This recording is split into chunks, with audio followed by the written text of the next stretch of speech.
Ladies and gentlemen, fasten your seatbelts for a journey back to 2014 when a first-class fiasco took the aviation world by storm.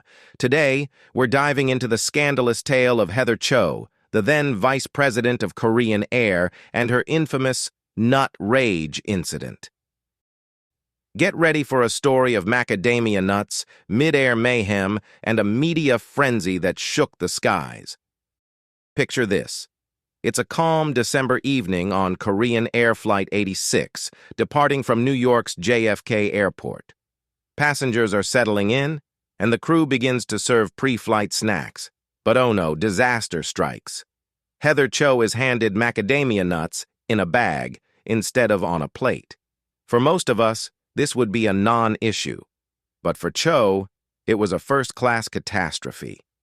In a fit of rage, Heather Cho summoned the chief flight attendant to the front of the plane and demanded an explanation.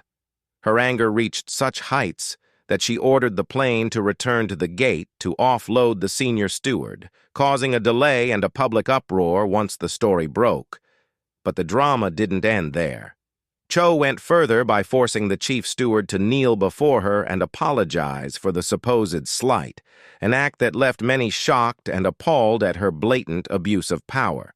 Korean Air, trying to control the damage, faced a public relations nightmare. The airline initially attempted to downplay the event, but the truth was too outrageous to suppress. Under mounting pressure, Heather Cho had to face the music. In a highly publicized press conference, she bowed deeply in a traditional Korean gesture of apology, expressing her regret and shame for her actions. But her apology did little to stem the tide of criticism from both the public and the media, who saw this as a blatant case of elitism and entitlement. Justice, however, was served. Heather Cho was convicted of violating aviation law and was sentenced to 1 year in prison. The court found her actions not only disrupted the flight, but also endangered the safety of all on board. However, in a surprising twist, she was released after serving only 5 months, following an appeal that reduced her sentence. Her brief stint behind bars did little to quell public outrage and left many feeling that justice had only partially been served. The scandal didn't end with her imprisonment. Korean Air employees were understandably furious.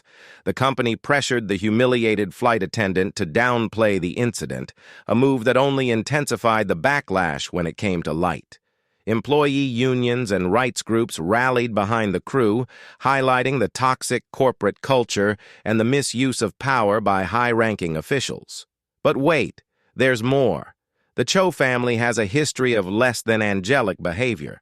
Heather was later accused of assaulting her husband, adding another layer to her already tarnished reputation. Meanwhile, her sister, Cho Hyun-min, made headlines when she threw a hot drink at a PR agency employee.